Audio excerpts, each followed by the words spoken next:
거의 반에 가까운 숫자가 그 유태인들이 학살을 당했음을 알 수 있습니다. 몇 년 전 그 유태인 수용소 중에서 가장 악명 높았던 아우슈비츠 수용소의 해방 70주년을 맞아서 독일의 메르켈 총리는 나치의 만행을 되새겨 기억하는 것은 독일인의 영원한 책임이다라는 말을 했습니다. 이 말이 보여주듯 독일은 유태인들에게 저질렀던 만행의 책임을 다해야 함을 기억하고 또 그들에게 용서를 끊임없이 구했고 유태인들은 이런 그들의 과거의 만행을 용서했습니다. 물론 독일의 과거사의 자각과 그들의 진정성 있는 사죄가 있었지만 유태인들은 자신들의 가장 힘들고 아픈 과거인 홀로코스트를 용서했습니다. 과거의 큰 아픔을 용서한 유태인들, 정말 이 용서는 대단한 것이 아닌가라는 생각이 듭니다.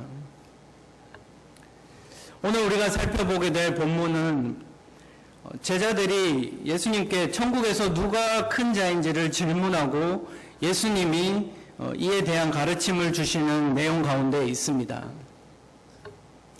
우리가 함께 볼 본문 말씀의 앞부분을 살펴보면 21절, 22절에서 베드로는 다른 이들을 용서하는 것에 대해 이야기하면서 내가 7번을 용서하면 되냐라는 질문을 합니다. 21절 말씀을 보면 주여 형제가 내게 죄를 범하면 몇 번이나 용서하여 주리이까? 7번까지 하오리이까? 우리가 잘 알다시피 베드로는 주로 예수님의 제자를 대표해서 앞장서는 그런 행동과 일들을 많이 했는데 지금 베드로는 제자들을 대표해서 내가 7번 정도 누군가를 용서하면 훌륭한 것이 아니냐라는 질문을 했다고 우리가 생각해 볼 수 있습니다. 베드로가 말한 7번은 많지 않은 숫자처럼 보이지만 7번의 용서는 큰 일입니다. 여러분 누군가를 7번 용서해 본 적이 있으십니까? 한 번, 두 번도 아닌, 세 번도 아닌 7번. 이것은 큰 횟수입니다. 7번이란 말은 듣기에는 적은 횟수 같지만 이것을 해본 사람이라면 엄청난 일임을 잘 알 수 있습니다. 아마 한 사람을 7번 용서할 수 있는 사람은 대단한 인격을 가진 사람이고 주위의 존경을 받는 사람일 것입니다. 22절 말씀을 계속해서 보면 예수께서 내게 이르노니 7번뿐 아니라 예수께서 이르시되 내게 이르노니 7번뿐 아니라 7번을 70번까지라도 할지니라. 베드로의 말에 대한 예수님의 답은 그래 7번이면 되지 않겠느냐 혹은 7번보다 조금 더 해봐라 라는 그런 대답이 아니었습니다. 7번을 70번, 결국 490번이라는 대답을 하셨습니다. 그런데 이 7번을 70번, 이 말은 490번이라는 횟수를 말하는 것이 아니라 무한하게 계속해서 용서를 하라라는 의미임을 우리가 알 수 있습니다. 예수님께서 말씀하신 것은 7번을 용서할 수 있는 존경받을 만한 그런 인간의 용서를 말씀하신 것이 아니라 장차 너희가 받게 될 신의 용서, 하나님의 용서를 너희 형제에게 무한하게 행하라는 바로 천국의 성품, 너희가 곧 얻게 될 하나님의 자녀로서의 용서를 말씀하신 것입니다. 이어서 예수님은 제자들에게 10,000달란트 빚진 자와 100데나리온 빚진 자의 비유를 말씀해 주십니다. 23절 말씀을 보면 그러므로 천국은 그 종들과 결산하려 하던 어떤 임금과 같으니, 예수님의 비유의 이 배경은 천국입니다. 하나님의 나라죠. 그리고 등장인물들이 있습니다. 임금과 종들 그리고 그의 친구들이 나옵니다. 24절 말씀을 계속해서 보면 결산할 때에 10,000달란트 빚진 자 하나를 데려오매. 이 천국에서 결산의 시간에 임금 앞에 10,000달란트 빚진 자를 데려왔다고 말하고 있습니다. 제가 항상 이 예화를 보거나 들을 때마다 지금의 돈으로 환산을 해봅니다. 10,000달란트가 얼마나 되는지. 그래서 오늘도 한번 환산을 다시 해보면 로마 시대의 하루 품삯이 1데나리온이었습니다. 1데나리온인데 6,000데나리온이 한 달란트였습니다. 그래서 오늘 미국의 그 달러로 환산을 해보면 미국 노동청 통계 자료상 그 2017년 정규직 근로자의 그 한 주 평균 임금이 약 857불 정도라고 합니다. 그래서 주 5일 근무로 생각해서 나눠보면 하루에 160불 정도인데 그렇지만 우리는 비정규직도 있고 또 주 7일 근무도 하고 하니까 다 고려해서 약 한 반쯤인 하루 임금을 한 80불 정도로 잡는다면 10,000달란트는 바로 500 밀리언 달러입니다. 한국 돈으로 하면 5조가 넘는 돈입니다. 그래서 이것을 보면 10,000달란트를 빚진 자는 결국 갚을 수 없는 빚을 진 자인 것입니다. 이 세상에 누가 재산이 없는 상황에서 5조를 만들어서 그 빚을 갚을 수 있겠습니까? 아마 아무도 할 수 없을 것입니다.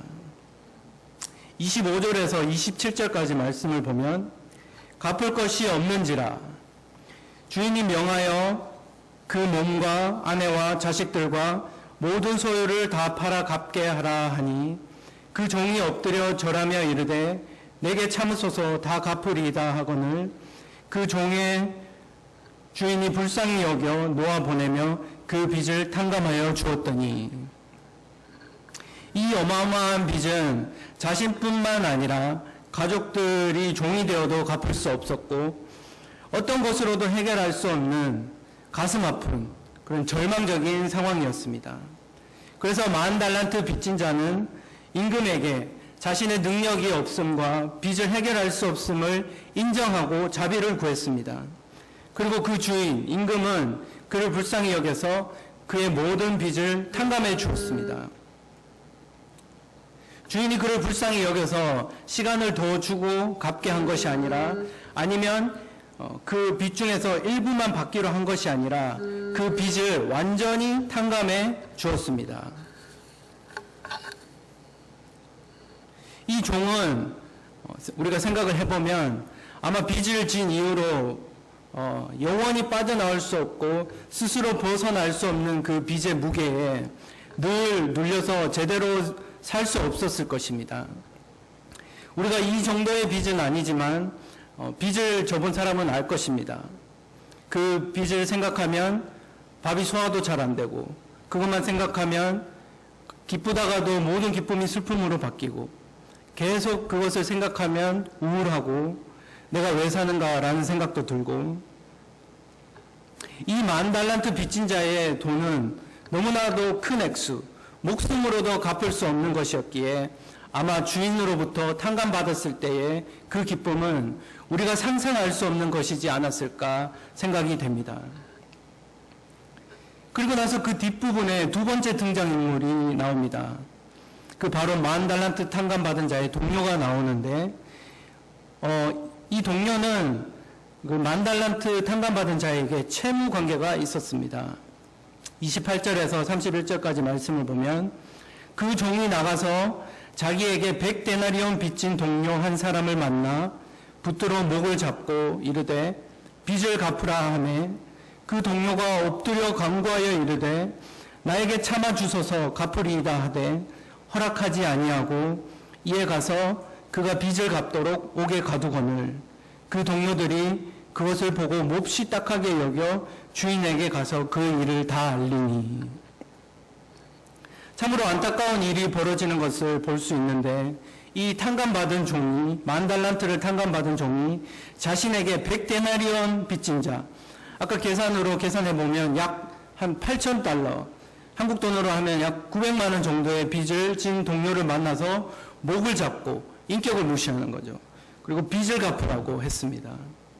그리고 그 동료가 간절히 구했지만 조금 전에 자신이 10,000달란트를 갚지 못해서 주인 앞에 했던 것처럼 자신 앞에서 간절히 구했지만 그는 오히려 그 100데나리온 빚진 그 자를 옥에 가두어 버렸습니다.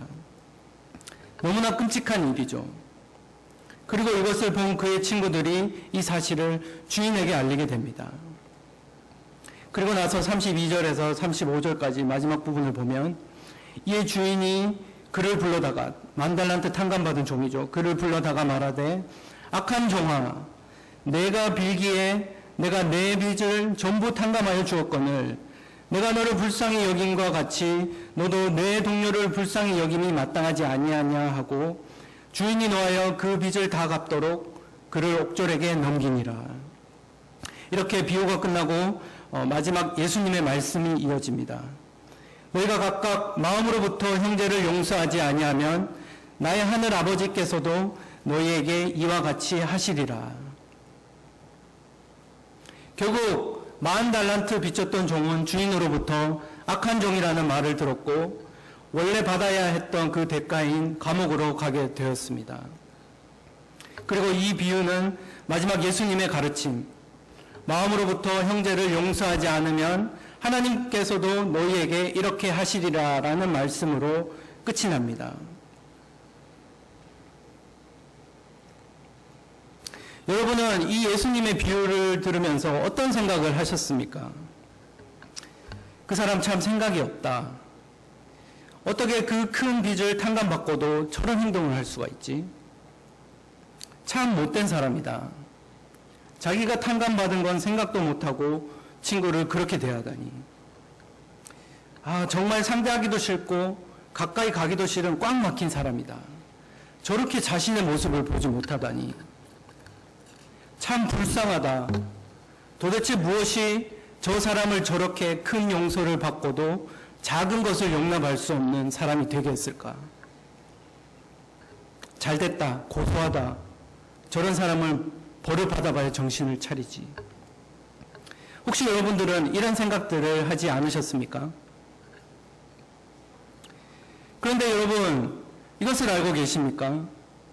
이곳에 모여있는 우리는 바로 오늘 10,000달란트 탕감받은 자처럼 용서받을 수 없는 죄를 용서받은 사람들입니다.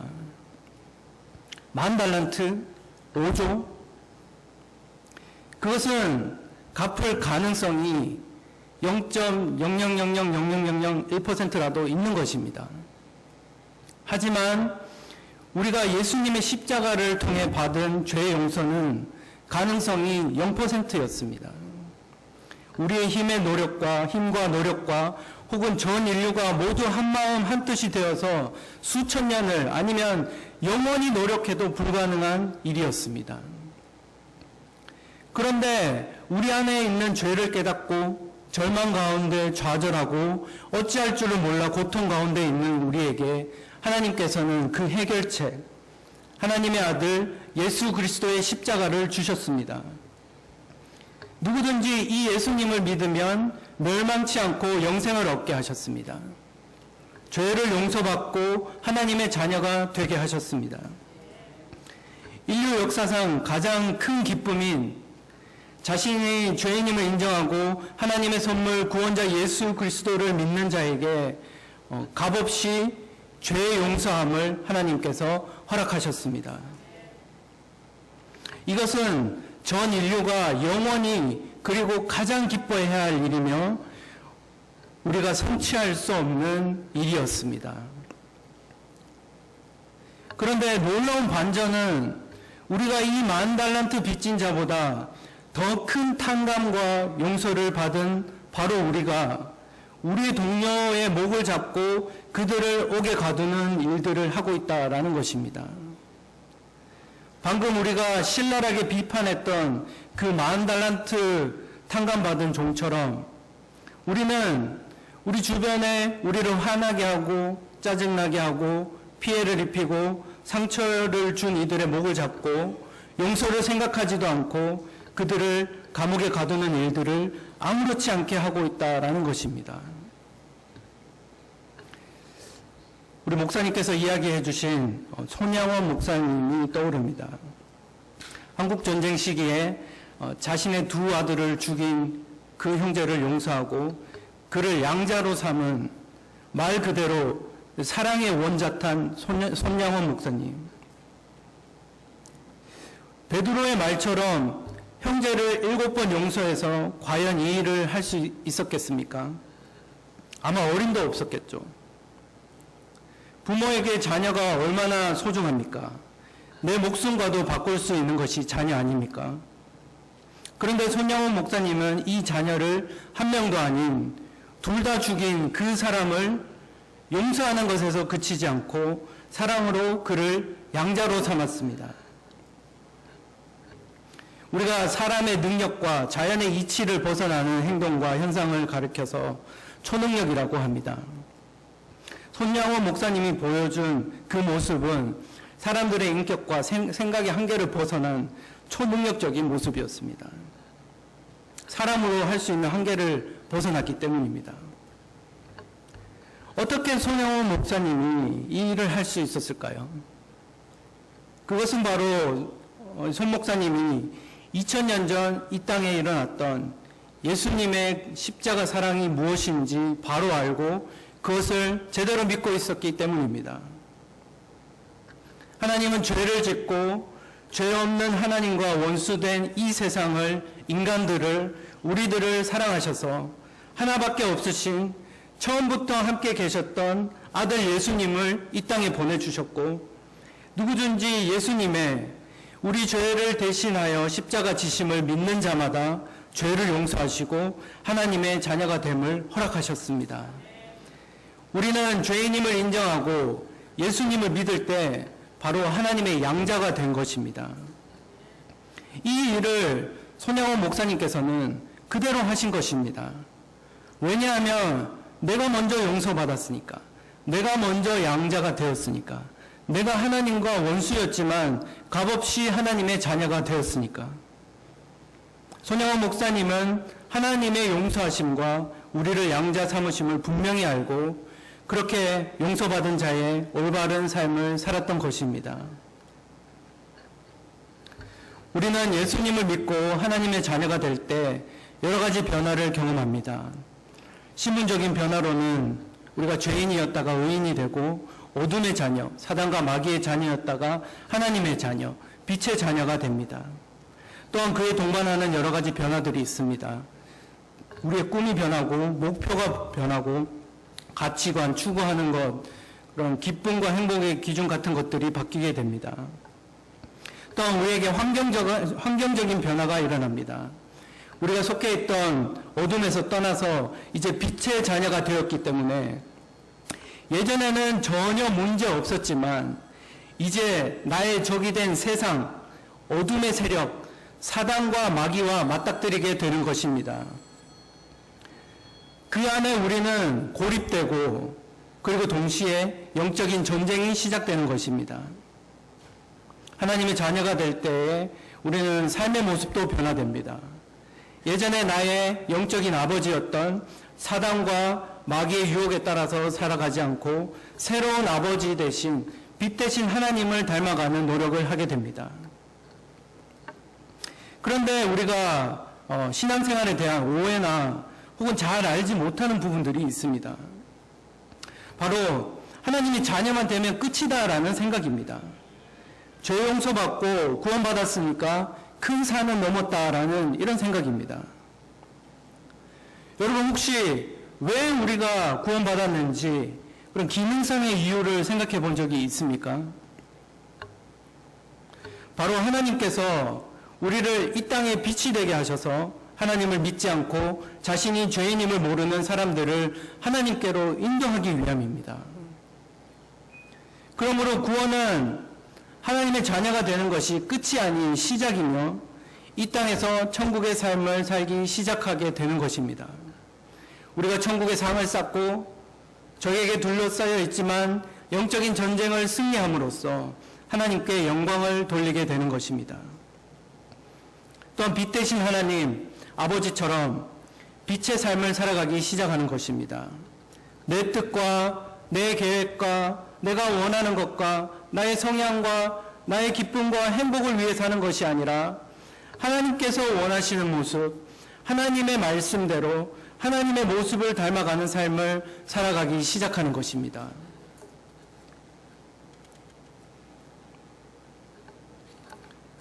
주는 그리스도시요 살아계신 하나님의 아들이십니다.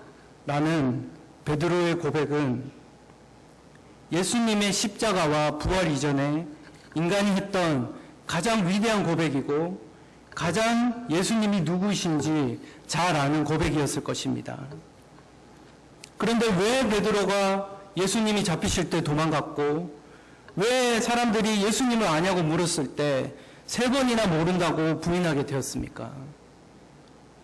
베드로는 이 예수님이 누구이시고 이 예수님을 믿고 따라야 함은 알고 있었습니다. 하지만 예수님을 따르는 삶이 무엇인지 알지 못했습니다. 자신이 아는 그리스도이시며 살아계신 하나님의 아들을 믿는 그 삶이 나의 무엇을 희생해야 하는지, 나의 어느 만큼의 한계를 경험해야 하는지, 내가 가진 소중한 것을 어느 만큼 내려놓아야 하는지, 내가 가진 능력치를 얼마나 더 이분을 위해서 초월해야 하는지, 그 길이 얼마만큼 나를 포기해야 하는 길인지 베드로는 알지 못했습니다. 그래서 베드로는 자신이 다 아는 것이었지만 그 아는 것이 자기의 삶에 적용되었을 때 혼란이 왔을 것이고 지금까지 살아왔던 것처럼 모든 사람들이 살아가는 것처럼 익숙한 길을 선택한 것입니다. 나를 위한 길, 나의 이익을 위한 길, 마음이 편한 별 무리가 없는 그리고 그렇게 해도 아무도 모르는 그 길을 선택하게 된 것입니다. 이처럼 우리는 그리스도가 누구이신지, 하나님이 누구이신지, 내가 받은 용서가 어떤 것인지, 그리고 나도 용서를 해야 함을 아는 것에서 끝나고 그것이 전부라고 살아갈 때가 많이 있습니다.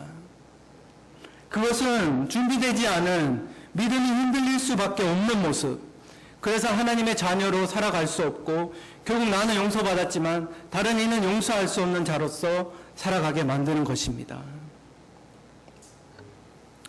먼저 우리는 베드로와 같은 이런 실수를 반복하지 않기 위해서 또 10,000달란트 빚진 자와 같은 그런 삶을 살지 않기 위해서 개구리가 올챙이 시절 기억하기가 필요합니다.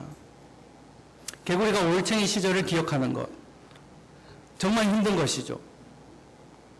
그러니까 이 개구리 올챙이 시절을 기억하지 못한다라는 말이 있는 것 같습니다. 하지만 자신이 누구였는지, 우리가 어떤 상태였는지 우리의 과거를 기억하는 것, 우리에게 반드시 필요한 것입니다. 이것이 우리에게 가장 먼저 이루어져야 합니다. 우리의 과거인 어둠의 자녀의 삶과 죄를 해결할 수 없었던 모습들을 기억해야 합니다. 또한 우리는 용서할 수 없는 우리의 모습을 잘 살펴볼 필요가 있습니다.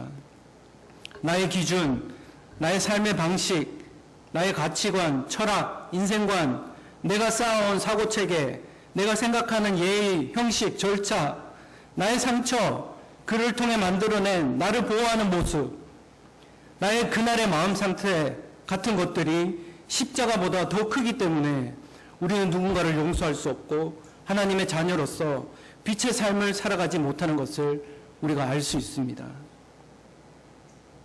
이 모든 것보다 항상 우선되고 항상 위대하고 항상 우리를 구원하는 십자가가 우리 가운데 살아나야 합니다.